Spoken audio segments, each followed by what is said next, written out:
welcome to episode 31, season 2, act 2, Baldur's Gate 3, 2024, third episode with you. How many episodes have I had with you? This will be our fourth, actually. Okay. Yeah, because we had Fallout New Vegas, Honest Hearts, Baldur's Gate Act 1. Okay. So this is number 4. Number 4. Allegedly. I won't fact check it. Quick, we're under a minute. Tell people what Baldur's Gate 3 is. I'm not even going to ask you how your day is. We can do this. You haven't even introduced me. This is my roommate, Nightingaelic. Strictly platonic roommate. Yeah. Nightingaelic. And also editor of Self-Same Podcast, to a certain degree. Proof listener. Copy editor? Is that a better term? Okay, well, we're past the minute mark, so now we can take our time. I was just wondering if this would be the legendary episode that we talk about the game in under a minute. But it just was not meant to be. Okay, we're dating. We're dating. You caught us. Are you happy? Workplace drama. You've ruined me. How's your day? I've ruined you. Okay, we'll dig into that in episode number 5. But to answer your question, Baldur's Gate 3 Act 2 is a continuation of the RPG game that came out in 2023, took the world by storm by dropping everybody into Faerun and the world of Dungeons and Dragons, where you get to play as yourself and a bunch of weirdos camped together. I don't think that's me. Going on adventure. Plays myself. I don't know. As a warlock. Not all of us made Jeff Bezos warlocks. I don't look like Jeff Bezos, by the way.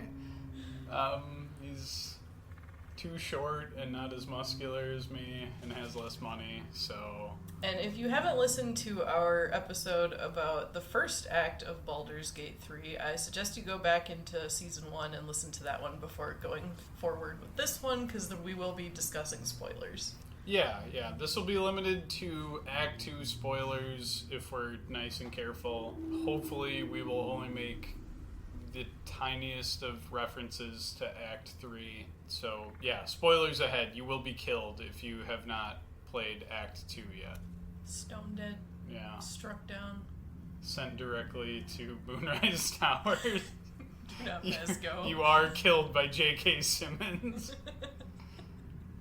Alright, so where does Act 2 kick off? You said it's a continuation, obviously, but where does it start?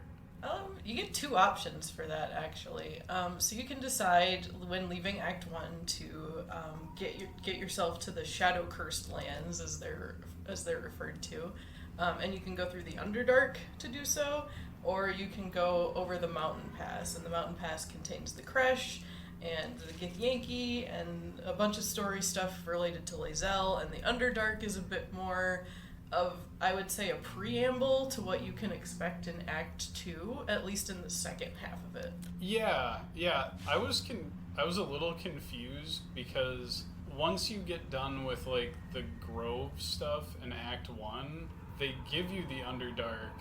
And I was like, okay, this is spooky and a little bit more serious. And I thought I was already in Act 2 partially, like when you're in the Underdark, because there's just so much going on.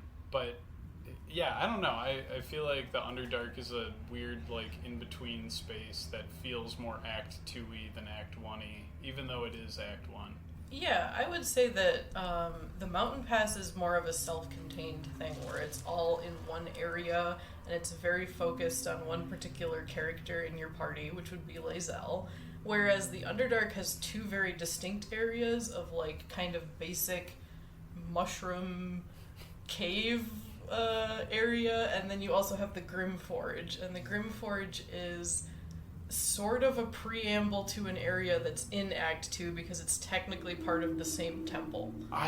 Oh yeah, it is. You can like even see it. Yeah, in part of it. You walk over to a cliffside at one point, and you're like, well, I can't jump any further, but you can see an area that you will be in later in Act 2. Oh, that is beautiful. I sure hope I don't have to go there. And then Shadowheart goes, I need to talk to you, and then tells you about how she wants to become a Dark Justiciar. She wasn't in my party at that. Yeah, so depending on which way you go, you get kind of a different intro into the Shadow Cursed Lands and Act 2 proper. I would suggest, especially on your first playthrough, to emerge through the Grim Forge, just because that's my personal, like, how I did it. Right. This is completely, like, biased. You're very biased. Oh, I agree with you. I think it's a more interesting... hold on. I feel like it leads you more into what to expect, just if you go that pathway, whereas it kind of immediately whisks you into a different mode if you go from the mountain pass straight to Shadow Cursed Lands. Does I literally just played this. The mountain pass route, that has you meeting up with some absolutists, right? Like they think you're their homie? Yeah, you run in, you meet some goblins, and they say, oh, you're with the Absolute, we're going to take you to Moonrise, and then you follow them and decide what to do from there. Yeah, where do you end up with the Grimforge exit again? If you pop up through the Grimforge exit, you're kind of on your own. I think there was supposed to be like a greeting party there as well, but you find the body of the person they sent to go clear it. They got choked by the vines. And the first people you encounter then are a group of harpers who are out scouting, and they're trying to figure out if it's like a safe place that they can hang out, but it's not. They get attacked, and you have to save them. Or the Shadow Cursed Lands do not have many safe places to hang out. It's an unforgiving area, to say the least. Yeah, it's a little evil. But they take you immediately to the Last Light Inn, which is, a more... I would say that's the more, like, if you're trying to do a good character, that's the way to do it, is to go to the Last Light Inn first, as opposed to try to follow the train of bad guys to Moonrise. I mean, you can follow the train of bad guys and then just betray them. Like, yeah. They give you a very, again, spoilers. At this point, we're just spoiling stuff. You can just, like, once the Harpers appear, you can say, fuck you, evil doers, and spider guy that everybody on the internet's hot for. I'm killing you now. So, like, they let you still be a hero and betray the baddies. You want to describe the spider guy that everyone on the internet is hot for? Doesn't he? I mean, so it's Baldur's Gate 3, so I'm trying to remember. Probably has a six-pack. Oh, yeah, everybody in Baldur's Gate 3 has a six-pack. Extra eyes, spidery eyes, spider abdomen. He basically looks like he's Half humanoid spider. from the waist up, and then Spider centaur. waist down, he's just a spider. Yeah, he's a like lolth blessed drow. Drider, I think. Drider, yeah. So Google that and then draw a six-pack on it if it doesn't already have that, and then you've got that character. Yeah. Anyway, I wouldn't classify him as the hottie of the act, but he's up there. Well, now you're questioning the hottie of the act. I mean, the hottie of the act. I'm not on Tumblr very often, but I have to imagine that dude is like, it's either him or what the fuck's that guy's name? The man that was, or he who was. He who was. Yeah. Is that the hottie of the act? He's also in the running, yes. It turns out people like a pale boy with white hair. Who is the hottie of the act? We're almost at the 10-minute mark. We don't have to be coherent anymore. The reasonable people have left. Who is laying pipe in this act? Wait, hold on. Wait, are we... She doesn't count. She doesn't count. She absolutely Dame does. Aelin is in Act 3 plenty as well. You can't pick her. That's cheating. Come on. She's too... Please. She's in both parts. You have to pick someone who is just in this part. Just in this part. Which I just realized invalidates my pick for hottie of this part too. So I'm in shambles. Well, I've seen a decent number of people who have the hots for Ketheric Thorm. Thinking about the old man again. Yeah. He looks fine, and he's voiced by a very famous actor. Yeah, J. Jonah Jameson. And he does a good job. Well, we'll talk about that. But okay. I tried to keep that in mind when I was playing through this again. I was like, how fine is Ketheric Thorm during this? And there were parts where I was like, damn, he looks like he's like... he's in shambles. Yeah, he's not doing so great, which... What do you mean by that? Just like me. You just said you were in shambles because your pick is... Oh, yeah. Yeah, he looked like his favorite tertiary character was excluded from an imaginary contest of popularity. But no, he looks... He's having a rough couple of centuries. He gets shit like caked on him as you interact with him. Everybody does. Yeah. Go look at your party members after you get in a fight. Yeah, but like, you'd think... For J.K. Simmons in the game, they would say, let's scrape the shit off of J.K. Simmons between scenes. Nah. But in your final boss fight with him, spoiler alerts, he looks like he's been up for 3 days straight, rolled around in the mud, and like got Nickelodeon slimed. But yeah, he looks fine. That's funny because in my evil playthrough, he looks great when you get to his boss fight. He looked like shit for me. I don't know. Well, I mean, he looked great primarily because I was doing all the hard work and bringing him his night song so that he could be immortal and getting his daughter back for him. He was doing awesome, and then I rolled up and had to kill him anyway. So. What? Okay, yeah. Hold on. So we're in keeping with tradition. We're gonna hop all over the place plot wise. If you're evil, why do you have to fight him at the end anyway? Your little artifact is the reason you have to fight him. Oh, because he's gonna be like handed over, and it's not gonna and it won't hand itself over. So he banishes you into the oubliette and gives you to Balthazar to try to sever your connection with the artifact. Okay. And you have to fight your way out of that encounter.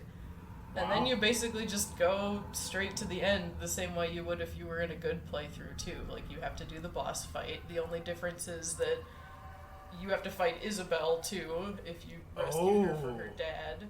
And you have to free Dame Aelin again. After you fought Isabel? Well, there's no point in doing any of the fight because you can't kill Ketheric until you free the Night Song. Right. So you have to help Dame Aelin out of her bonds that Balthazar put her in first so that she can fight on your side. And then she does her little Sailor Moon Magic Girl transformation and fights on your side and does most of the damage against Ketheric, if we're being honest. And then the fight goes the way it always goes. Yeah. So he turns into a big bone monster and you smash him up. Yeah, he's very badass. So, this was about who's the hottie. How did we get onto this? Okay. So yeah, the aspect of, was it Merkel? Yeah, the aspect of Merkel. The hottie of the okay, fine. You're picking Dame Aelin though? Of course I'm picking You're picking Dame Aelin, the 7 foot tall buff. She's so great and pretty, and she looks like was it Kintsugi? Is that the name of the art where you have broken pottery pieces and you glue them back together? Emma, you and I both know you're the one that watches those videos, not me. I'm sorry, they're good ASMR. Anyway, yeah, the Japanese pottery art pieces where they use gold flake to put broken shards together. That's what Dame Aelin looks like. Yeah. But a hot lady. She is pretty cool and hot, yes. I like that she realistically snaps and, just crushes him. Yeah. Stomps on people when they're dead already. Yeah, I don't know, it's refreshing. It's refreshing because you'd see, a male character do that and you'd be like, okay, dudes rock, whatever, but it's nice to see a lady just absolutely go feral and stomp on a dead body. Yeah, I'm all for it. The only thing was when I went to loot him afterward, I was very surprised his armor wasn't smashed to pieces. I had the same thought. I was like, Dame Aelin, I need that shit. You're crushing him! I kind of need the jewel, and also the armor looked pretty cool, too. I usually give it to Lae'zel. Yeah. Oh, I give it to myself, and then Lae'zel gets my hand down. I typically don't play characters that can use heavy armor, Oh, so okay. it doesn't make much sense for me to hang on to it. That's fair. That's Yeah. fair.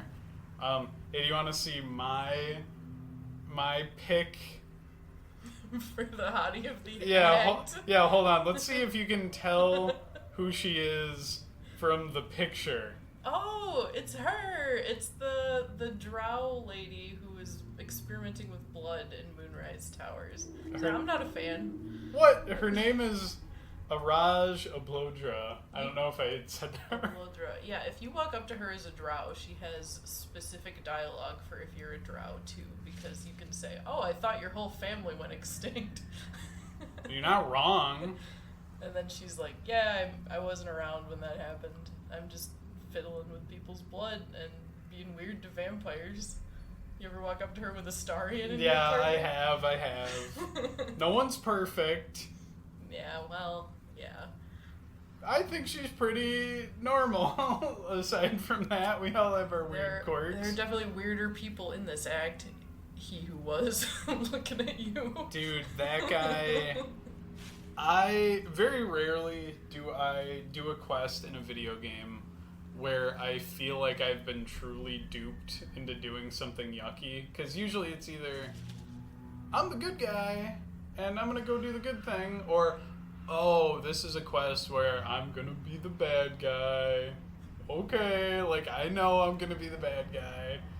But, in hindsight, the guy in the woods that's going, she must be punished. About a dead body. Break her.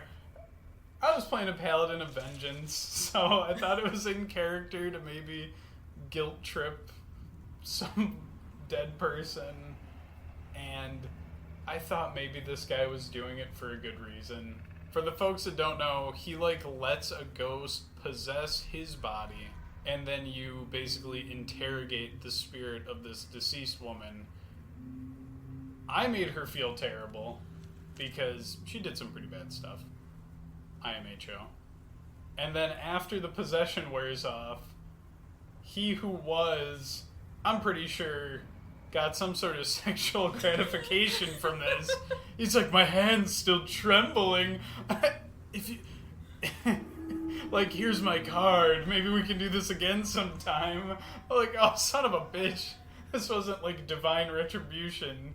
You're getting your rocks off. No, and I get the sense that he's a reference to some part of Dungeons and Dragons lore that I don't know.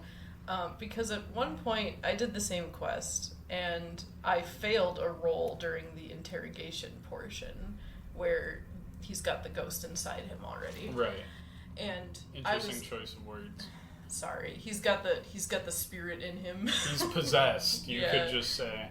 He's doing his seance with Madeline.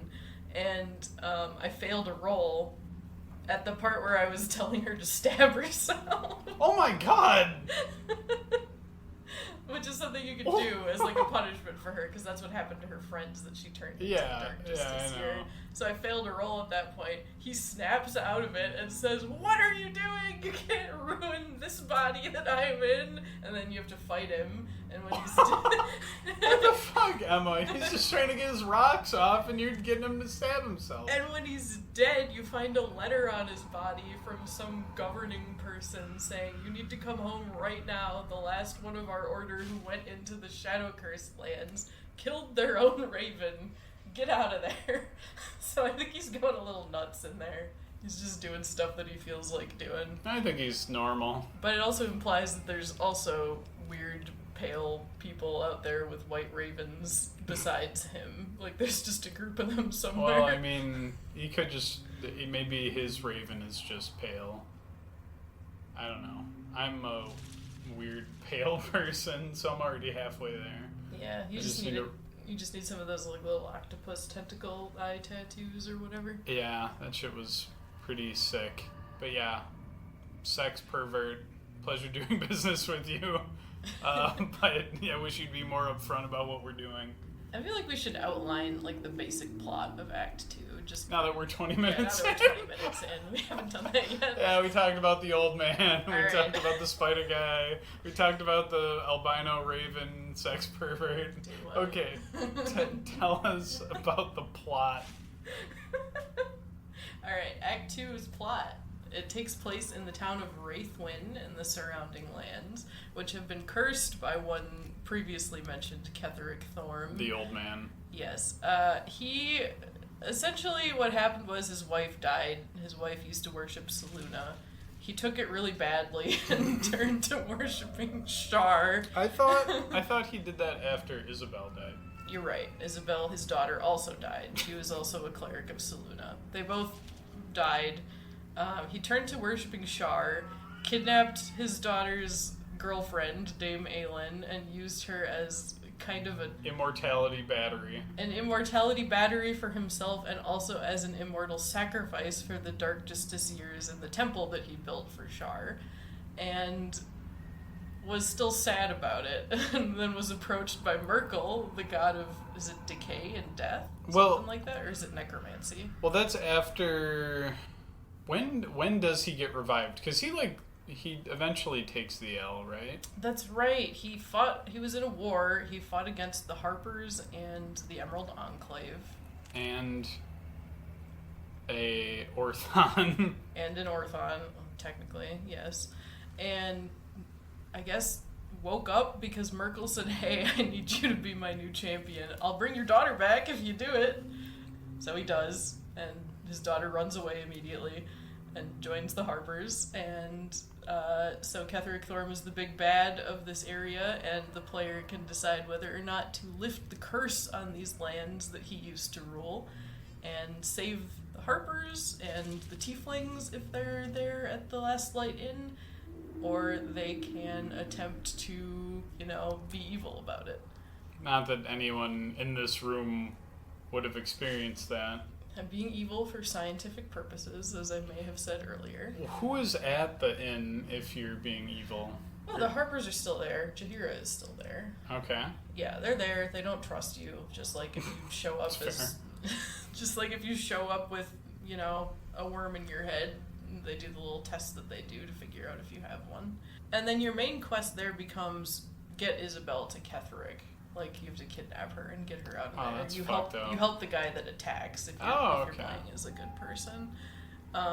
Wait, you mean you help the guy that attacks if you're playing as an evil person? You help the guy that just kind of shows up and attacks if you're playing as a good person talking to Isabel. You remember Marcus, the one who flies in? Yeah. Oh, I see what you mean. Yeah. Okay, I see the way you're phrasing it. Sorry. Yeah, you're on his side if you're playing as an evil person. Yeah, and the folks at home, I'm sure, are very familiar with Marcus. We don't even need to explain. You don't even Marcus is evil. You don't need to be familiar with Marcus. He's basically just a guy who got wings and was real happy about it and decided, hey, I could be evil, and then is. Yeah. And he never shows up again. I think it's a Berserk reference, actually. He wanted wings and is therefore evil now. But if you get Isabel for Ketheric, the Last Light Inn falls.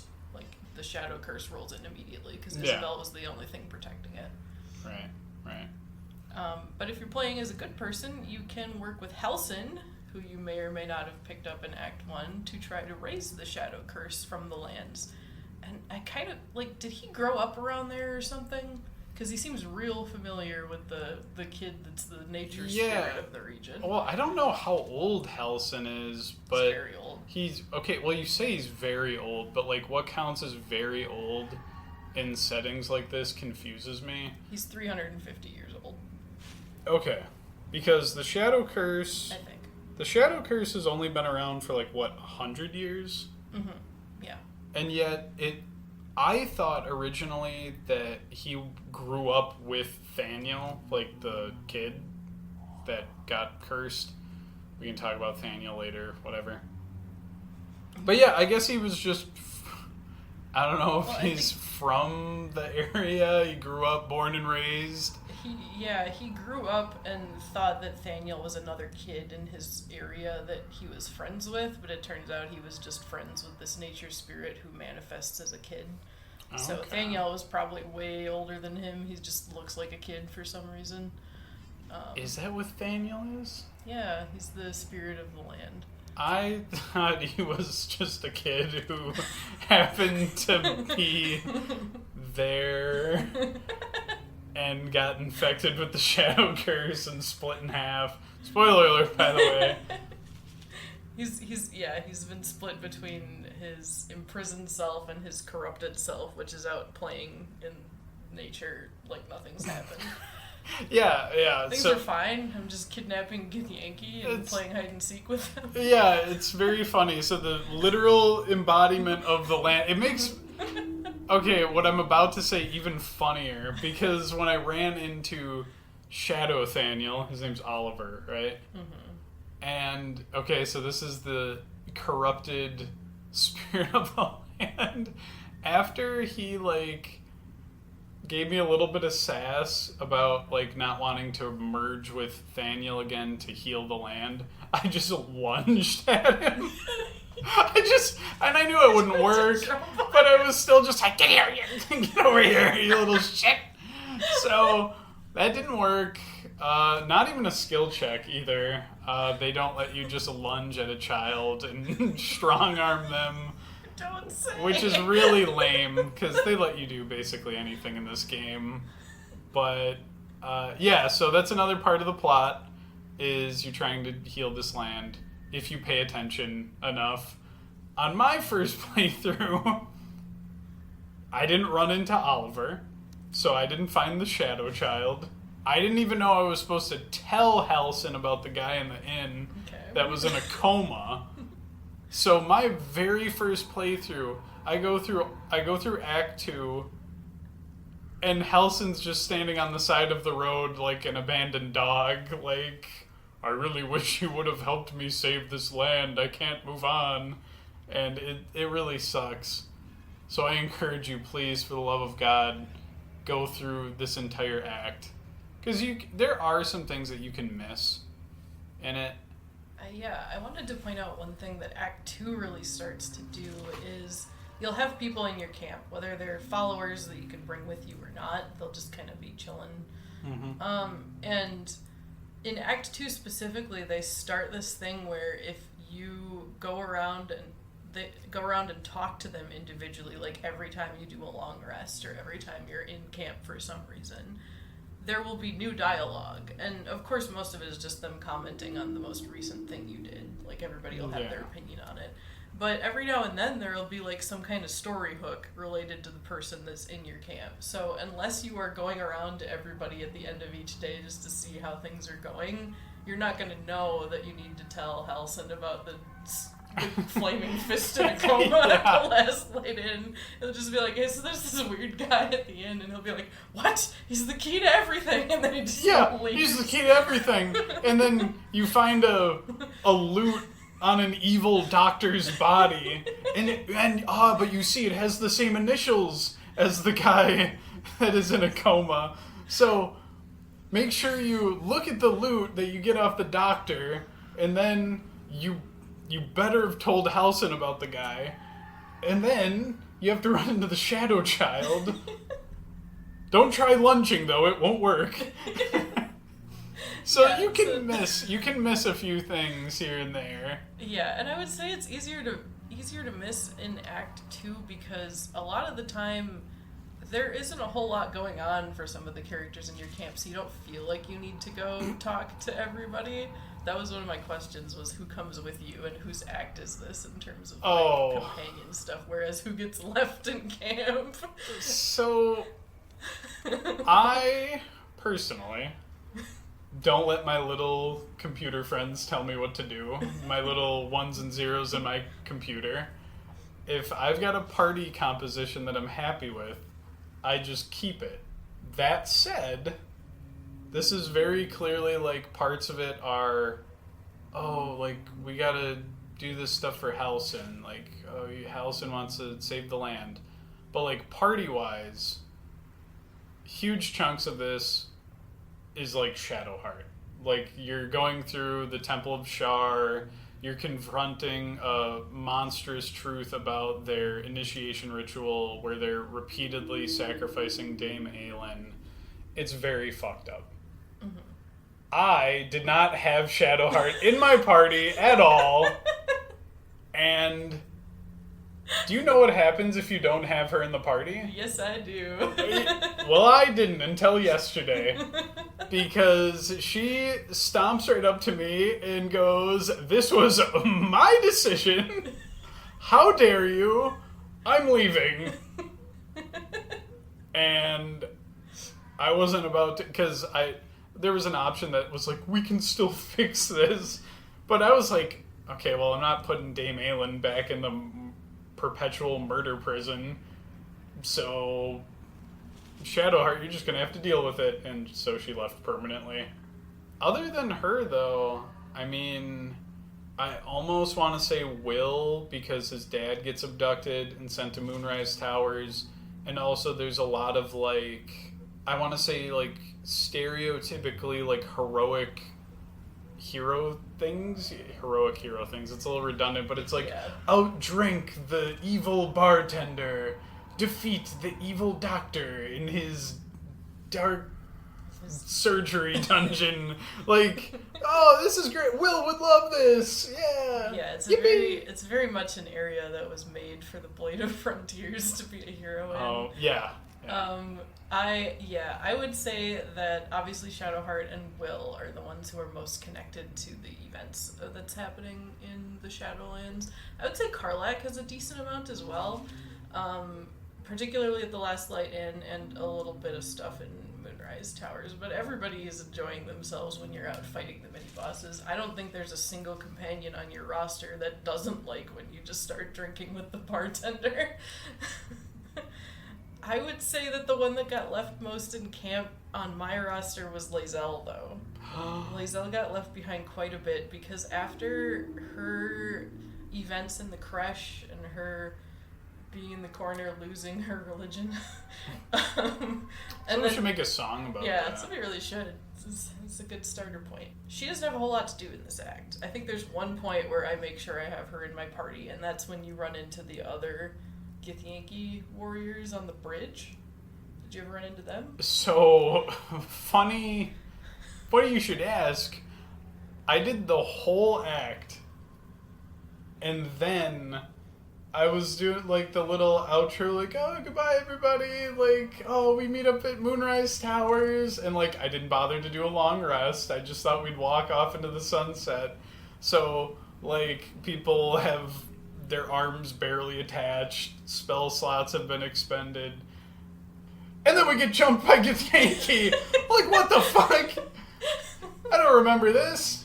And so... They warn you about it, too. No, not this one.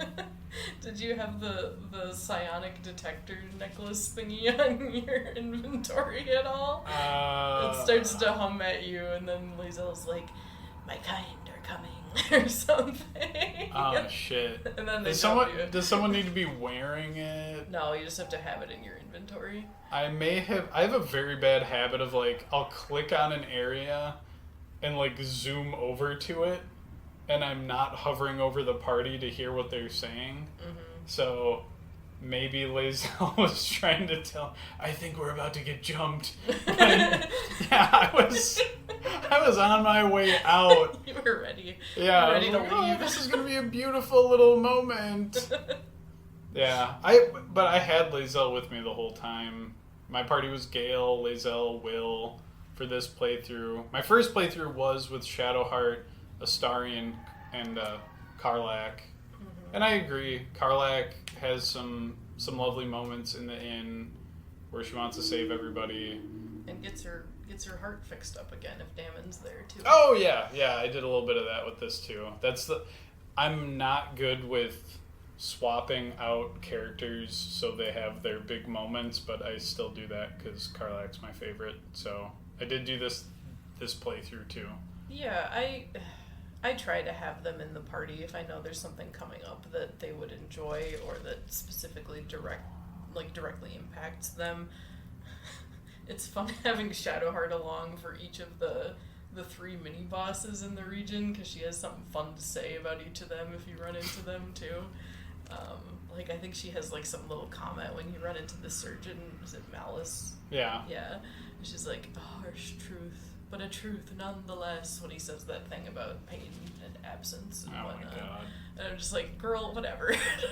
Yeah, get over yourself. It's still very fun to hear her say it. I will miss her, kind of. Not really, she wasn't in my party much this last playthrough, but yeah, she's got some sass to her. So her decision, like her interaction with Dame Aelin in the Night Song's little pocket dimension that she's being held prisoner in, that's kind of a turning point for if you're in an evil playthrough too, because she'll leave your party immediately if you let Balthazar take Dame Aelin and go back to Moonrise Towers with her. Oh. Because that's her, like, her destiny. She's like, I need to decide whether I'm going to kill Dame Aelin, and you took that choice away from me. Like, she immediately just dips if you let Balthazar take Dame Aelin to Ketheric. So dramatic. Yeah. So, I don't like Balthazar. I don't mind killing him. He has the wettest voice ever. And I know it's intentional. It's very clearly like, oh, do you guys get it? His mouth is like extra cut open and he's got cuts all over his face. And so we threw wet stakes at the floor every syllable. He rules in a disgusting way. Mm-hmm. Yeah. He's also one of the few characters that does not have a six-pack, and so I respect him for that. He's got kind of like the... You know when people went apeshit over the Doc Ock reveal? Yes. I had kind of that when I saw him during my last playthrough. I was like, yeah, someone that doesn't look like they're chiseled out of the stone. We love you, Balthazar. Man, you must have gotten nuts for Thizabald. I was gonna say. So the evil barkeep Thizabald. He's actually like an alchemist guy. I learned this last playthrough. Oh, did you not get into his little cave? No. My first time playing through Act 2, I like really was kind of role playing it, and I was treating it like this is an evil place. We need to like get shit done and get out. Mm-hmm. And now that I know that's not the case, well, I mean, it's still evil. I took my time. And in my first playthrough, I just outdrank him in what he explodes. Yeah. He just fucking explodes and dies. He comes apart at the seams, turns into a little puddle on the floor, and then the other bartender is like, sorry, we'll clean the mess up. Yeah, I'll have what he's having. But I didn't get a good look at his body my first playthrough. I just thought he was kind of a larger gentleman. I'm playing a paladin in my current playthrough, and so a lot of my shit just boils down to like, you're a freak, die! And I inspected him, and he's like a pig centaur, almost. Yeah, he's got 4 legs. He's got 4 legs, a little pigtail. Appears to be brewing his own ale inside him. Yeah. I was like, oh, this guy is horrendous. Something else. This guy is freaky. But he has such a cool fight, because I don't know if you know this, Emma, but alcohol is very flammable. So I thought, yeah, I'll light him on fire for massive damage. Oh, my alcohol has been empowered with fire. Did you run into that? No, I did not. Yeah, the whole fucking place glows orange, and he gets a fire buff. And so it's like, I'll freeze him. I've got the coldest brew of them all, and like he has like I don't know if this was linked to the cold stuff, but he hallucinates an imp that gives him cold resistance, and so I got scared of hitting him with any more elemental attacks because it kept changing his powers and what the room looked like, but. It was nice actually seeing the fight mechanics instead of just telling him or like blowing him up via drinking too much. Because that's how I went through it the first time. I got all of the Thorns to just self-terminate in their own ways. And this time I decided to just fight them all. I'm gonna be honest though, I've never actually done the Thizabald fight. It's so cool. You need to hit him with something new to see what what powers he gains. Yeah, so the way I do my party composition is I'll have whoever's relevant to whatever event I'm about to do in the party, and then I'll typically have whoever has the lowest reputation with me along, because I'm trying to up their rep. And Thizzabald is like a guarantee. If you talk him through all the stuff, everybody loves what you're doing, and they get a huge boost to their appeal, I think, yeah. Or attitude or whatever. Their attitude towards you goes up. So I've never actually done his fight, but I made sure to do the other two Thorm relative fights. I did Garangoth's and I did Malice's, just to see what they were like. Yeah, I spanked both of them pretty hard. Yeah, once you get Garangoth's gimmick, it's pretty easy to get her finished off. Yeah, it was a little weird seeing her armor peel off, and I don't know, I felt awful, actually. Because, like, so I didn't peruse the wiki, so I don't know all of the lore, but, like, obviously Malice is an evil doctor man. Yeah, and he's an evil surgeon. He's Kethric's uncle, too. Is he? He says so in a book that he's, like, one of his journals or something. Okay. That he's trying to keep the Dark Justiciars in the area healthy, and he doesn't care about anybody else. Okay. So he's, like, demonstrably evil. Mm-hmm. Thizzabald, I read through his notes that he was trying to make a super turbo poison that kills you good and stuff.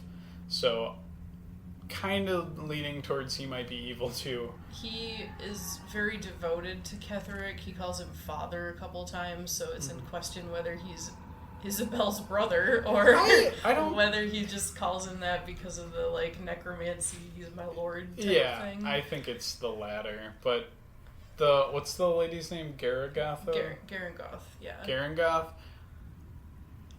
What's the lore on her? Because she just seems like she's basically just a corrupt, like, tollkeeper person. But the thing is, I'm pretty sure that the wiki is wrong about her, because they say that she's an elf, but she's got horns like a tiefling. So I think a minotaur has horns too. Yeah, but, like, why would you list a minotaur as an elf is the thing. She's gonna... She could just... Okay, Will has horns. Okay. He's not a tiefling. Did Garangoth make a deal with the devil that I don't know about? Maybe. I will make an infernal pact to make sure everyone will pay the toll. It doesn't seem like she needed that, though. Like, everybody had to pay her the toll anyway, and she was stealing money so that she could stick it in her little office. Okay, never mind. She's evil. She's just a person who's hoarding the wealth of the town instead of actually putting it to what it's supposed to be used for. And they're all resurrected relatives of Ketheric that have, I guess, been raised up to blight the land. Yeah, but not as nicely as Isabel. Come on, Ketheric. Maybe we could let the rest of the family be resurrected normally and not as, like, a pig centaur or gold mummy. I almost wonder if he went to Balthazar first, and Balthazar tried, like, just to see if he could do it on his other relatives. And then when Ketheric saw what had become of his other three relatives, he was like, "You're not touching my daughter." Yeah, and went straight to Merkel. Yeah, this is not promising, Belle. This is not promising, buddy. We're gonna have to outsource this one. Yeah. God. Isabel is a centipede now? She's half centipede, half stork? Balthazar, what have you done? No, I think it was probably just the shadow curse, I have to imagine, because Ketheric doesn't even mention the rest of his family, I think, aside from his wife. And even she didn't get brought back. I don't know what this guy's priorities are. No, I think he was without his wife long enough where he decided that he could deal with the grief, but when he lost Isabel is when he really went over the deep end and went straight to Shar. And man, that guy was really, like, devoted to whatever god he was, he was with at the time. Is he? Because he built Moonrise Towers for Selûne.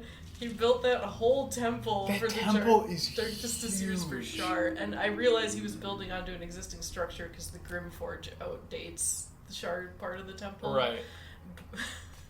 And then when he becomes Merkel's aspect, Skulls everywhere. Freaking death cult. Absolute. I need skulls everywhere. Yeah. Resurrect all my relatives.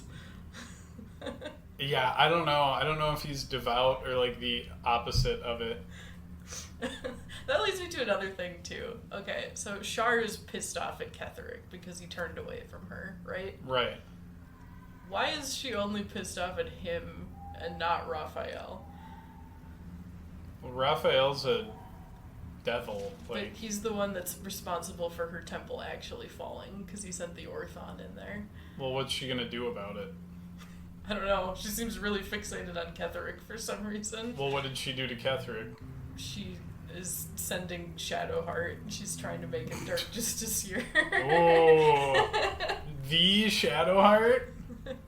That's her like God-given mission in this entire act is to become a Dark Justiciar and enact Shar's vengeance upon the guy that turned away from her. Okay, well, Ketheric would solo her easily. I don't know. I do. Okay, everyone listening to this podcast, I know you can do it.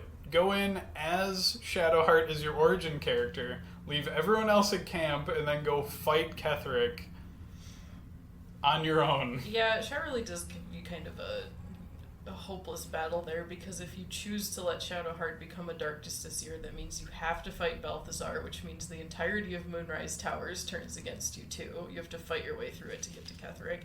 And at that point, you've probably killed the Harpers too, so you're doing it with just you and your party. Dude, okay. Total shift in topic. The Harpers, Jaheira included, morons. Total idiots. Are you talking about like game mechanic? Game mechanic wise, at least. Because that fight should be an absolute cakewalk. I set up a nice AoE, like, oh, this, if you walk into this area, it's going to damage you with cold and acid damage and make it hard for you to walk, and it's going to blind you. And then I have Gale set up the, like, fucking Wall of Fire 9000 hyper security barrier that vaporizes you. All we have to do is wait for the Absolutists to charge us. The Harpers just go in. They have bow and arrows. They get into melee range. They are the dumbest. Jaheira turns into a fucking jaguar and enhanced jumps right into the fire. I had to keep restarting the fight. I didn't want to manually control her because I'm not a kid. I believe in just letting people live their lives.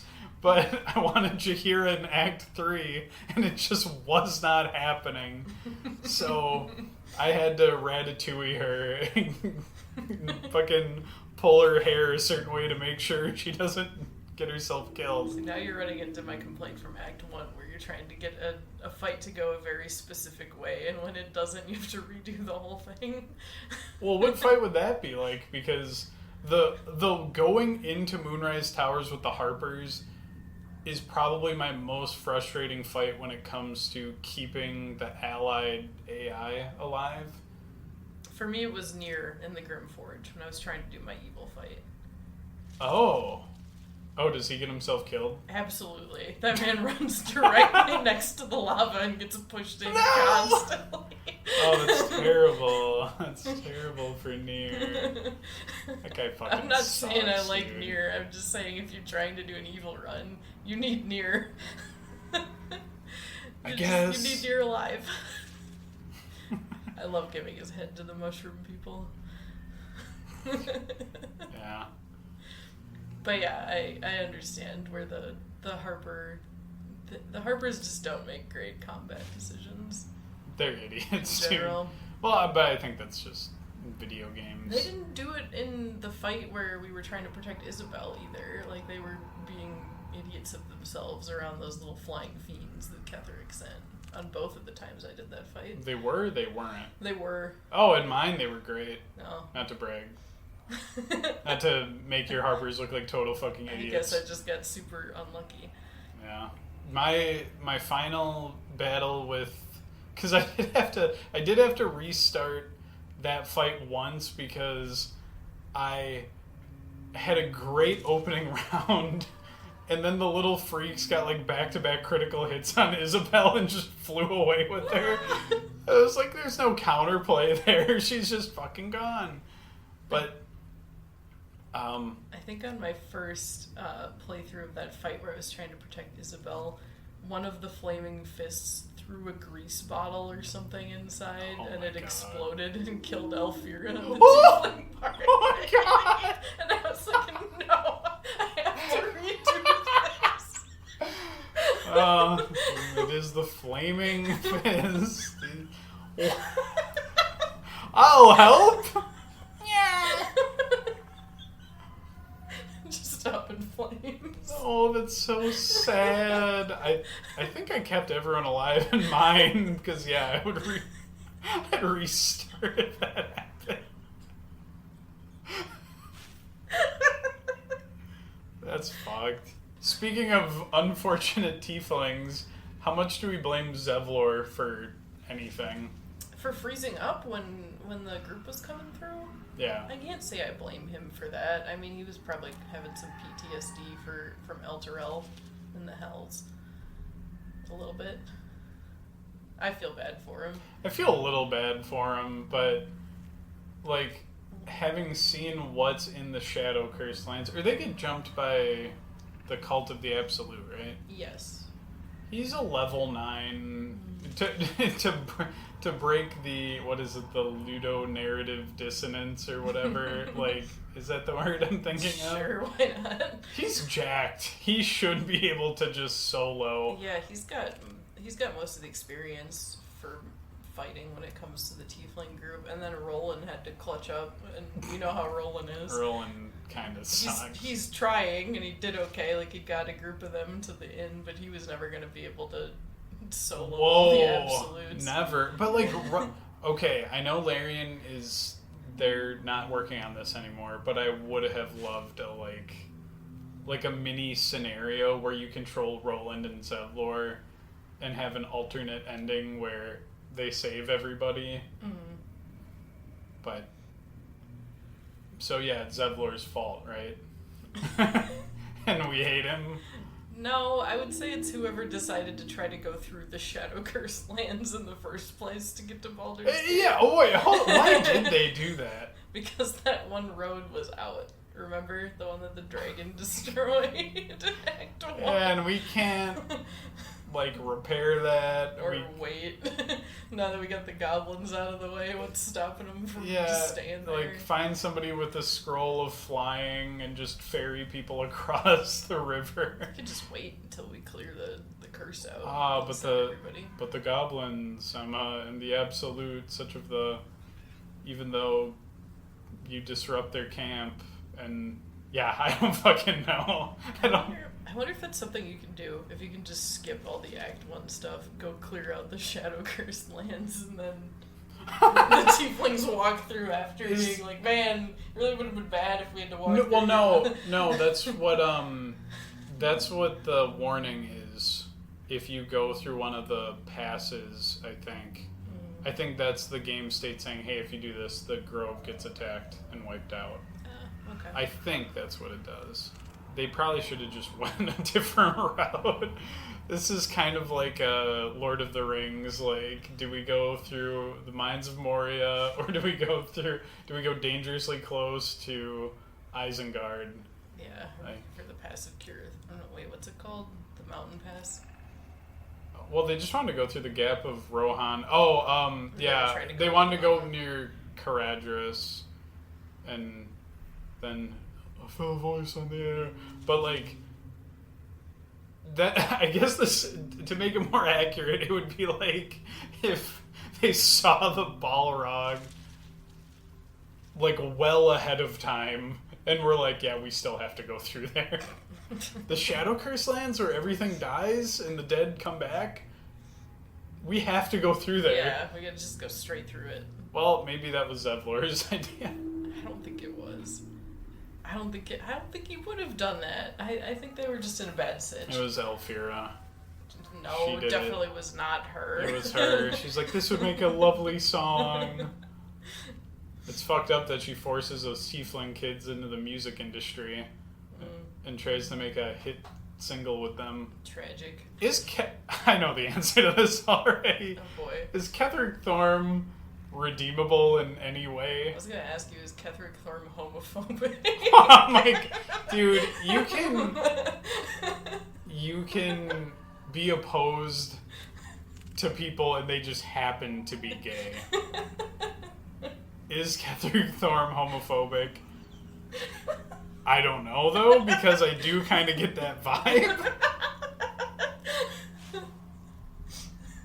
Here's the thing. Here's what I know about Astamar, though, which is what Dame Aelin is. She is a child of the goddess Selûne. Right. They're immortal. Yeah. They, generally speaking, have a rough time with morals after their purpose that they're created for is fulfilled because they don't know what to do with their immortal lives. Right. And there's probably a bit of a power imbalance when the daughter of your god shows up and decides to be interested in you. Like, how do you say no to that? Carefully. So, I can understand him being skeptical, I would say, and maybe a bit protective of his daughter. Right. But I don't think he did the right thing with that skepticism. Are you telling me that it's wrong to imprison somebody, use them as a living battery, and ritually kill them over and over again is not the right thing to do? I can think of few worse things that you could do with your daughter's girlfriend. Yeah. Might be a little problematic, this Ketheric Thorm guy. Like, my first playthrough, though, I was like, can I win this guy over, and can he be redeemed? The game doesn't let you, obviously. Ketheric Thorm must be crushed into a mushy paste. But, like, on my second playthrough, I was like, he literally put Dame Aelin through horrific torture. For a century. Got a bunch of people killed. Like, ruined this whole area. Countless of people who showed up afterwards have been killed by the Shadow Curse. Would I don't know if there is a way that things progress forward that doesn't result in him dying. Like, I don't know, like, Dame Aelin would be completely justified in killing him.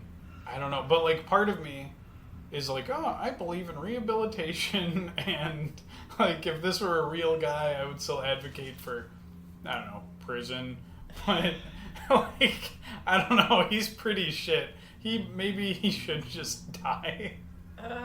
Yeah, I'm never gonna say that Ketheric is, he's not a good person, just straight up. He let his pain consume the entirety of the lands that he used to rule over.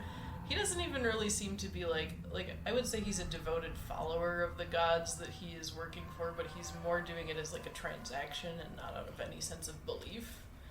Well, in this setting, isn't that like a fair amount of what everybody does? Yes and no. I think that's a question that gets interrogated a lot, specifically by the characters of Shadowheart and Lae'zel, for sure, where they, devoted their entire lives to a god only to find out that they've been lied to. That sort of thing. I don't think I would feel comfortable with Ketheric just hanging out in prison somewhere, though. Like, I would anticipate that some other enterprising god would come along and be like, you should be my champion.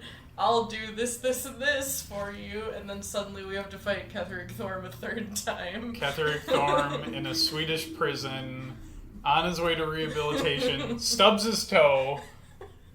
This time... Lovitar shows up. Yeah. If you kill the whole nation of Sweden, you will never stub your toe again. Loviatar, yeah. Yeah, Larvitar, my favorite Pokemon, my beloved. But yeah, we might have to kill Ketheric with hammers to make sure he doesn't... His own daughter doesn't even want him alive. Like, if you talk to her about it, she's like, yeah, we need to make sure this guy's dead. She won't own up to being his daughter until after you kill him. Okay, so he's not redeemable. Nah. Did J.K. Simmons do a good job voicing him, though? I'm never going to say that J.K. Simmons did a bad job voicing somebody. I don't think this was his most inspired performance, though. I'm caught in between like, hey, he sounds kind of disinterested and not very passionate about everything. But to be fair, is he elf or half elf? He's an elf. He's an elf, so he's already old. And then he's been dead for a century. And now he's back, and he's doing the most bleak shit ever. Like, insanely bleak. Like, I am leading an army of undead, goblins, ogres. We're putting shit in people's brains to brainwash them. I have to work with Gortash and Orin. That sucks. Yeah. Those guys are shitty coworkers. So I can't tell if J.K. Simmons captured the essence of like overworked having the shittiest life ever and being the shittiest dude ever, or if they're like, here, J.K. Simmons, read these lines really quick because you cost $2,000 an hour. It's probably a little bit of both. Ketherick desperately wants to be retired and on a beach somewhere complaining about how his daughter doesn't call him. But, like, I'm not sure if that was what was dictated to J.K. Simmons as what he was supposed to put into the role or not. I mostly noticed it, particularly at the end of my last playthrough, when they're doing that control the elder brain with each of their gems thing. And they all raise up and say, the such and such of Bane, and then, or it's the Lash of Ball, and he's just like, and the Testament of Merkel. I'm just like... Well, he's there to get the job done. He's there to get the job done. He's not there to be a star. I know he's there to get the job done, but in that instant, I could picture J.K. Simmons in the booth reading that line and just being like, what the fuck does this mean? Yeah, what does any of this mean? Who's Merkel? What is this testament? Yeah, but he's my favorite of the three of those. I have this problem with video games where if there's like, Emma, back in the day, you used to have 2 discs for your video game. I remember. And there would usually be a big boss at the end of disc 1. Mm-hmm. And Ketherick's like a phenomenal, like, this is like the end of disc 1. And I always like the midpoint of the game the most, usually with video games. And this, I feel like the build-up to Ketherick is perfect. It's all building up to this one guy, this one encounter. Everything's leading towards it. I think I like Act 3. Shit, I might even like Act 1 better. And Act 3 better. But for like a plot point and an encounter, the lead up to Ketherick is so fucking good. I don't know if there was a point I was making with this, but do you think the build-up's alright? Like, do you think it's solid? Because I feel like...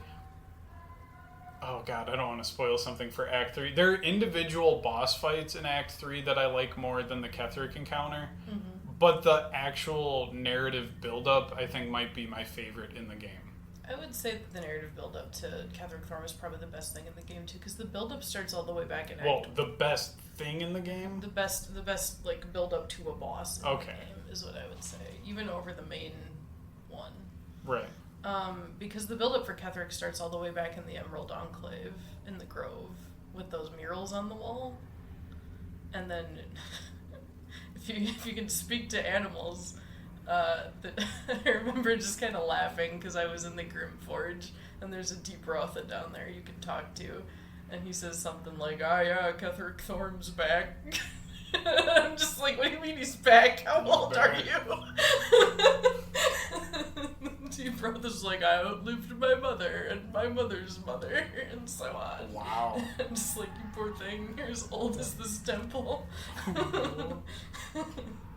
But yeah, I enjoyed Ketherick's build-up as well, and I like how they've kind of sprinkled little bits of it all over the world.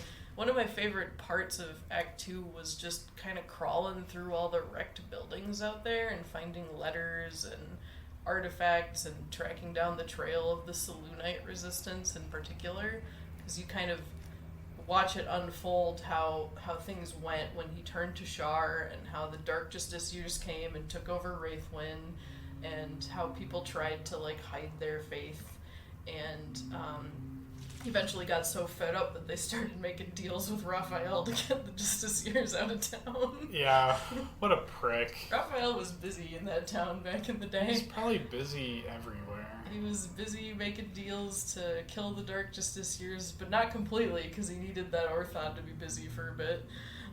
So... Is the last Justiciar the rat guy? It's all the rats. They're all one dude. Yeah, they're all one guy. If you... I didn't fight the rats, by the way. I was nice to them. I did once. The other times I did not. If you kill the rat guy, all the rats, whatever, is he free? Yeah, you have to go tell him that, though. You have to walk up to the Orthon and be like, I killed the last guy for you. You can go. Your contract's done. Raphael gets mad at you, though, if you do that. Well, Raphael can pound sand. Yeah, that's funny. Yes and no, because if Raphael gets mad at you, then he won't tell you what's going on with Astarian's scars, and then Astarian gets mad at you. You know, this cascading effect thing. Yeah. Yeah, I like it.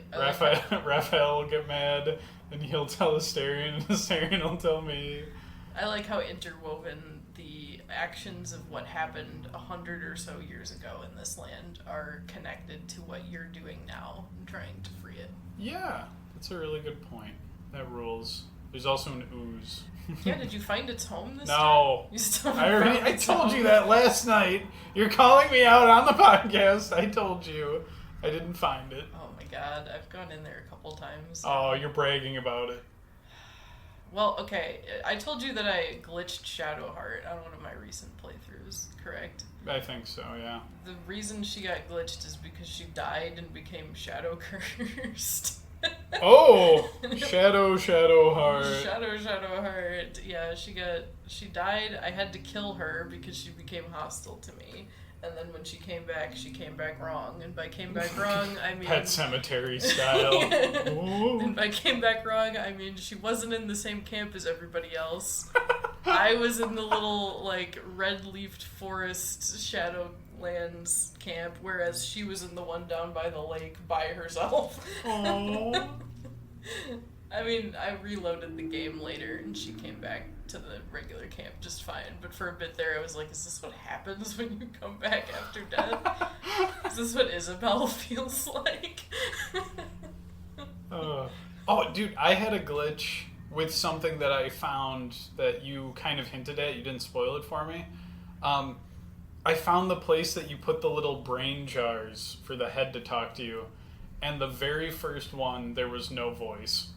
Oh no. Was it text at the bottom? There was text at the bottom, and I was like, are they just being realistic because, like, there's not a pair of lungs attached to this, and so I'm just reading lips? And then I plugged in a different brain, and it could actually talk, like, there was voice. But that was cool that there was a reason to keep the brain jars around. I was excited, because you had mentioned that.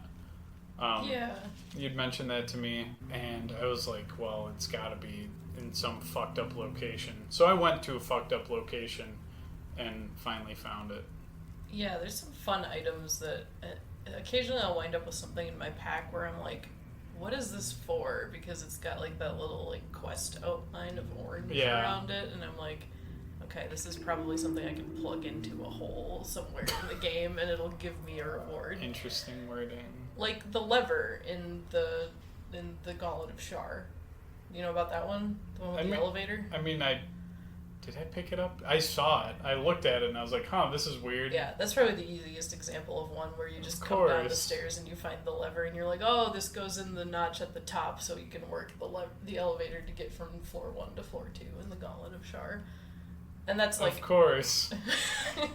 Who wouldn't do that instead of fast traveling? I get why you didn't do it, because there's some rats standing in front of it that attack you if you try to go near it. Well, they didn't attack me. I just walked past them, and they were cool with me. But yeah. Anyway, about the Gauntlet of Shar. Oh, yeah, we have to talk about that. Yeah, we do. What What are all the challenges? Let's see. There's the soft step one. There's the soft step, which is sneaking. There's the self-same. Okay, well, hold on. Let's just go through them one by one. Okay, soft step, sneaking. Because I hate it. My least favorite part. Really? Really. What's wrong with sneaking? Shadowheart is what's wrong with sneaking, because every time I did the trials, I let her do them because she's the one who's becoming dark just to see her. Oh. So I have to sneak Shadowheart and her noisy butt all the way through the maze. The clap of her cheeks is alerting the specters. Her chainmail encased self is jingling the whole way through the maze. I mean, I guess. Don't you have a scroll of invisibility to just slap on her and then go turn-based mode? And... Yeah, people can still detect you if you're invisible, though. The shadows will get you if you're too noisy or something. Oh. Yeah, I had Will do it this time, and he just kind of... I mean, I think they may have... What happens when they notice you? Do you take damage, or... No, they boot you out and you have to start again. Oh, then I have never been noticed, I guess. Nice. The other thing is invisibility will not save you if you don't detect a trap and step on it. Oh, well, I walk on the edges of every wall, so they never put them there. So you've been booted back to the beginning? Oh yeah, quite a bit. They're just like, you're not sneaky enough, get out. Nevertheless, be gone. Yeah, my first playthrough was Astarion, second playthrough was Will, as my designated people sneaking through stuff. Well, that's funny. That's your least favorite one? That's my least favorite out of the four. Okay, I'm going to tell you the one that completely goofed me up last night. I was doing it's not the leap of faith or the faith jump, or it's the one with the invisible path, the step of faith. I just casted fly on somebody and it just flew to the end of it. Have you never did that? No, I used an arrow of transposition. Yeah, there's so many ways you can cheese it. You can do arrow of transposition, you can do misty step, you can do dimensional door. I was like, hey Gale, make me, I can't remember if it was Gale or Will. One of them could make my character fly. So the heavily armored Dragonborn paladin just flies over this very difficult puzzle. And nothing happens. I reach the end, and I'm like, shit, I think I cheesed this last time, too. What's the problem here? Maybe they patched it. I have Will go on the little invisible walkway. He fucking, dies.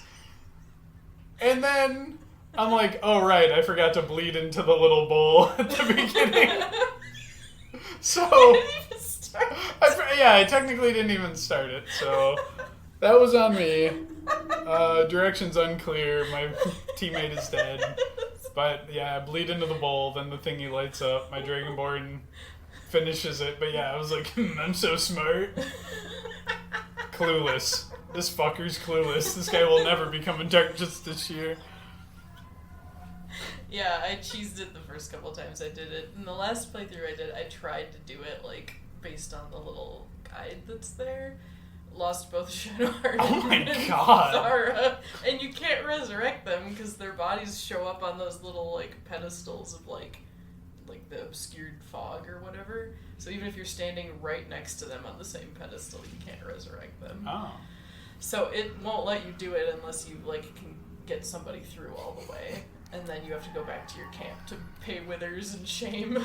I don't think, now that I think about it, I don't think I cheesed it my first time playing, because I remember bragging to you that you can just see the path if you angle the camera a certain way, and the path is on a little mat right in front of you in the beginning.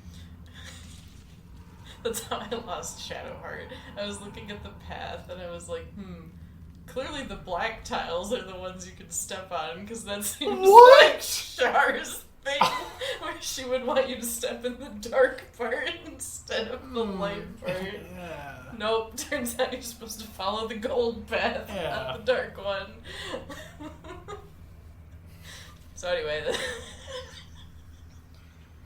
my logic. And then there's the like self-same or whatever trial. That one's super easy. It's super easy, but you know me, I don't read. So I read it as someone else has to hit your copy for you. I was like, this is tricky. I'll just have to beat the shit out of everybody and have Shadowheart heal everyone after. That was the first time I did it. The second time it was like, yeah, I'm cooler Will. I'm cooler Gale. I stack more paper than you, clone Gale. I like how they're all labeled like Shadow Minthara or Shadow. Like they all have like some like dark form or something in front of the name, and then it gets to you and it's just Drow or Tiefling. It's like, all right, well, Tav didn't elicit a fun name, I guess. Yeah. Oh well. Unlucky. And then the library. The library's just the library. Yeah, the library. The library. Yeah, I don't really have anything too funny to say about the library, just... I got definitely blown up by the book traps a couple times. I haven't. No. No, I brought my library card. Now it's just anytime the game repeatedly goes, perception failed, perception failed, perception failed. Don't touch the bookcase. Yeah. Don't touch the button. Something's going on here. Yeah, I'm turning group mode off, and I'm going to have one person go to the bookshelf and try to disarm it. I will say, I don't particularly like running through the Gauntlet of Shar just because it takes a while. It does. But I think that area is very pretty. It's probably one of my favorite areas of the game because it's got so much, like, it's got the design for the temple going for it. It's got Balthazar chilling in a room by himself with his weird little flesh golems and whatnot. And then it's got, like, the Orthon off in his bed made of corpses. Oh my god, he's so gross. In the corner. I think it's just a fun little, like, contained area that's got a lot of story meaning behind it. Yeah, and it's got huge, hot statue ladies, too. Am I right? God, she's everywhere. Am I right? Yeah, okay. Shar just likes looking at herself. Yeah, for like I'm the Lady of Loss and Void and stuff. It's check like, out okay. my cool mask Yeah. that covers my eyes. Well, I'm not looking at the mask, but yeah.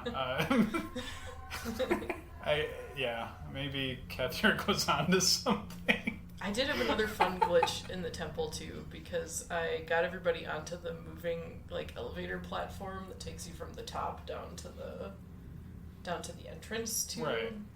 Where Dame Aelin is. And you know how everybody normally just stands put and you can't move? Well, you know how everybody stands put and you can't move while it's moving? Right.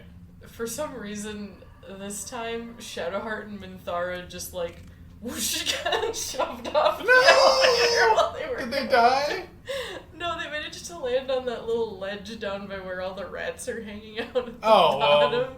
But Shadowheart like lost half of her health and Minthara got downed and she had to get her up and so it's just me and Astarion riding the elevator down being like, did you guys not hold on? They did not make the ride to the EBDB.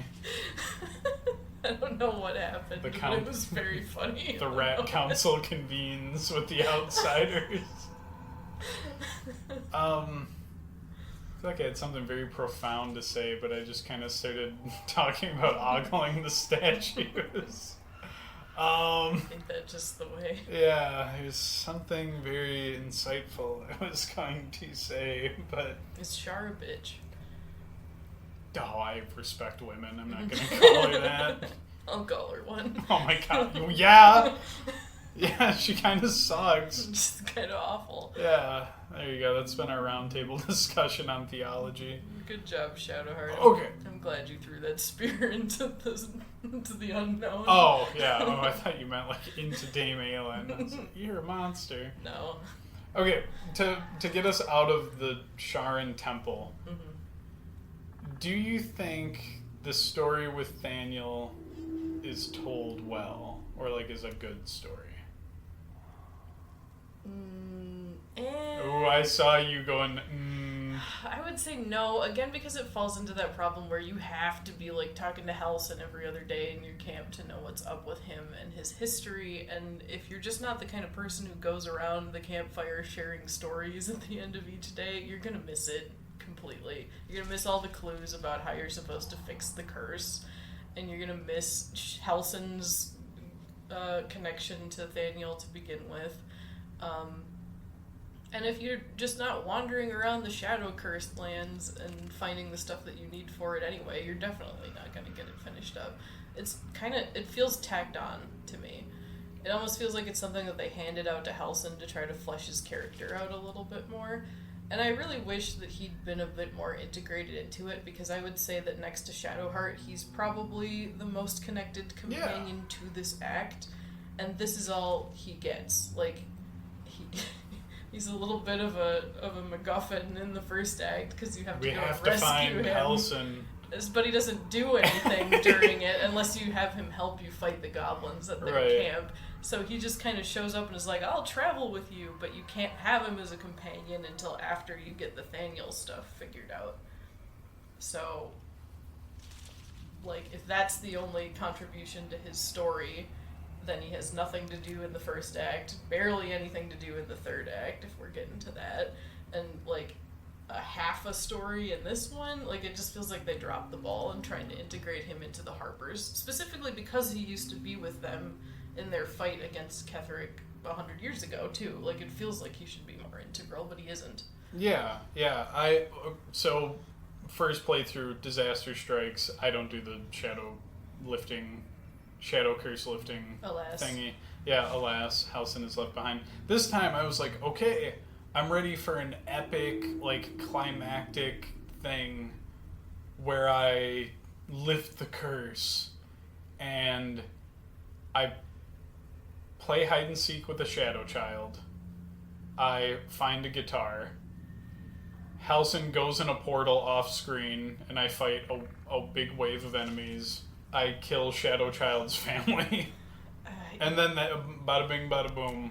Yeah. There we are. The portal is the biggest dropped ball there for me, because I feel like that would have been an opportunity for them to be like, alright, bring your team, we're going into the portal to get Thaniel, and then you have to fight your way to the child in some dreamscape or whatever. Yeah, some badass sequence. Yeah, and instead you just get, like 3 or 4 waves of undead critters on the beach. You protect the portal for 5 turns, I think. Yeah. I don't know, I just killed the shit out of them, so... Yeah, and I don't know, and then Halcyon turns up and he's like, I got the kid, I'm gonna take him back to camp, and then that's the end of the story. Well, no, because then he's like, oh, the kid's not doing anything, I need you to lunge at the Shadow Child. It's really important that you grab the kid and shake him really hard. You gotta convince his twin to merge mind and body with him so he can get better again. Yeah, and I'm like, okay, well, that's cool. And the fight with Oliver has, like, a cool gimmick where you can't directly attack the child. No. They know my strategy and they've countered it, so... The first time I encountered him and had that little fight, I did have a nice moment of freak out, though, because he teleported us to the middle of, like, nowhere. I hadn't been to that part of the map yet. Oh, and I was like, I had. Where did you take me? I was like, I recognize this. Yeah, he just takes you to the main town square of Wraithwind. Yeah. But I hadn't been there yet, and that was my first playthrough. So I ran into him before I'd been to downtown Wraithwind. Okay, so he's the spirit of the land, right? Yes. Why is he a kid? I don't know. Nature spirit stuff. I assume it's just, like the childlike wonder of nature type thing. Here's what I will say, though. Because I didn't do this my first playthrough. Oopsie. Arabella. I didn't find her on my first playthrough. I think her little story is, like, an example of, like, a smaller scale zoomed in story. Like, oh, she lost her parents, she's got some kind of mojo now, she's got some kind of magical ability working for her, and she's learning to cope with that and live with that, and Withers is helping her a little bit. I was really relieved to find her. There were just a lot of wrongs from my first playthrough that I righted on this one, which almost felt like the real shadow curse that was being lifted. Sure. In a fun little real life way. I was like, I'm doing it the right way. I saved Arabella. I didn't... Roland didn't run off screen for 2 seconds and then be Family Guy face down dead pose like he did in my first... Dude, my first playthrough, I was like, is that Roland? Oh shit, we gotta go catch up with... He's dead. You missed it. Yeah, he's gone. Alright, well... That sucks. He probably wasn't important. Oh, no. Yeah, I got him, got Arabella. I find Arabella interesting because you know how Withers is with you? Yeah. He's like that with her. He's not even like that with her. He is. He has like a little moment with her in the camp, like when you tell her that her parents have died. Yeah. He'll turn to her and be like, you're meant for something else. Here, I'll show you. And then he gives her like a vision of the future. He's never done that for me. Why am I not worth that? Oh my god, dude. Because that's a child. It's a little bit more sensitive. You won't even explain to me why he looks like a walking mummy. No. Because he's good with kids. I'm glad he's good with kids. The god of death should be good with kids. Whatever that means. I mean, like, he should be, like, nice to them. Like, well, I think everyone should be nice to kids. Yeah, but specifically kids that have died, like, should be treated with care. But she didn't die. Yeah, but she's seen death in her life. Like, it's a personality thing. I enjoy it when personified death is nice to people. I mean, it's okay. It's okay. I like when Withers is rude sometimes, though. I think that's funny. Oh, hold on. It's a spoiler. Come on, guys. Let's not get into is Withers Jerkle. He kind of reveals it at the end of this act, though. He does, because he Doesn't shows up in Moonrise after you fought Ketheric and is like, so, the 3 gods of death think that they can best He does, dude. He doesn't say it like that. I just played through it, and so did you. He does not say that. He's in the throne room at Moonrise, actively winking at people. Like, no, he's just saying, "Oh, we gotta foil them. We gotta do it." I'm not gonna explain anything, though. He does call them like upstart young gods who are playing with fire, essentially. Though. Well, he's old as fucking dirt, so there's a chance he is older than them. And Wink. And also, we found him in a temple with a book full of dead gods' names. Yeah. What could it mean? Yeah. Well, we'll never know, because they're not making a Baldur's Gate DLC. At least Larian Studios isn't. I'll save that conversation topic for our Act 3 discussion. Though. Yeah, when EA announces that they will find a studio to make it. Anyway, yeah. Is there anything else? I don't have your questions up right now, but is there anything else you wanted to discuss before we wrap this up? Did you meet Ketheric's dog? On the battlefield? I knew you could meet him, but I didn't, and I still felt bad. I think Dame Aelin vaporized it. I broke into his room, and he's just kind of hanging out there. If you break into his room in the tower, you can convince him that you're supposed to be there, or that you're kind of just beyond notice, and he just kind of chills in there. I thought he was cute. Can you convince him to not be at the final battle? No! No! Oh, that sucks. Sorry, the skeleton dog is just a dog. Is his name Squire? I don't remember. I think it's Squire.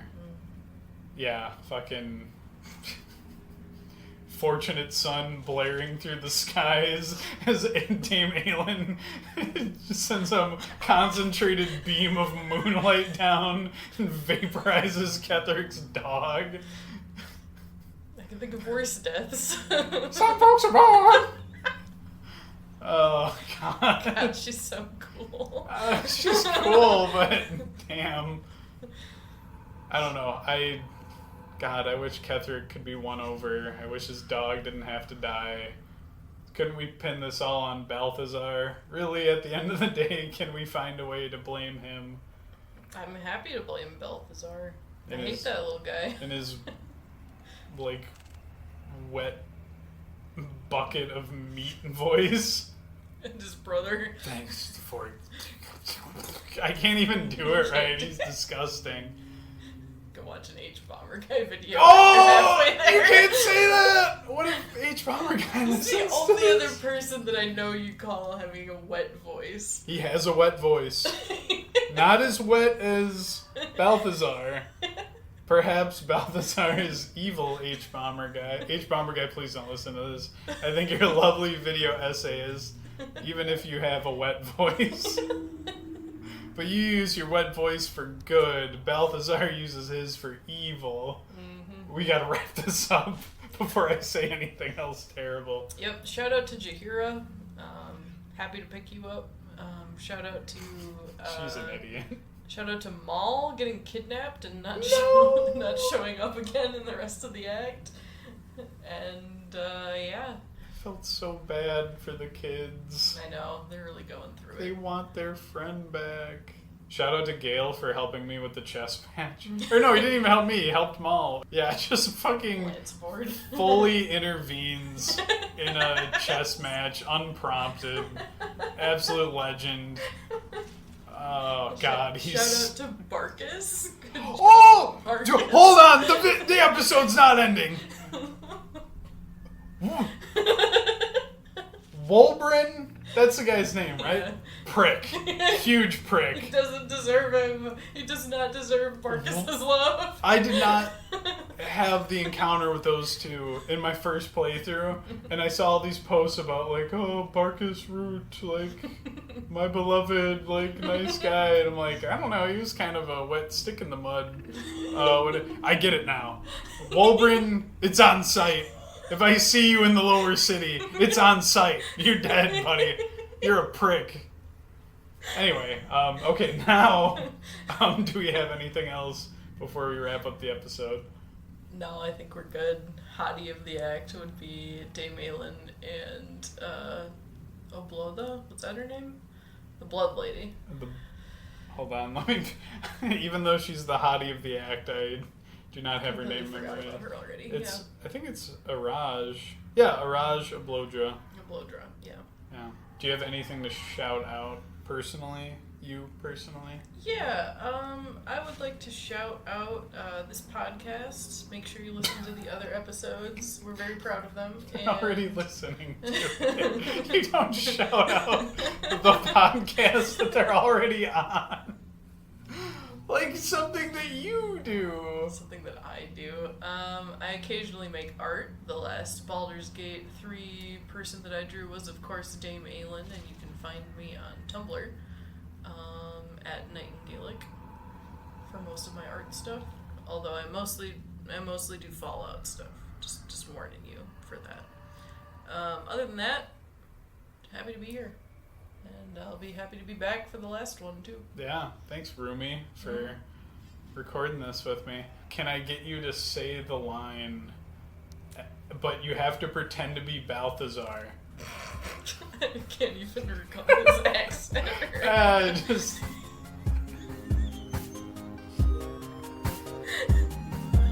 Or you can just wheeze into the microphone.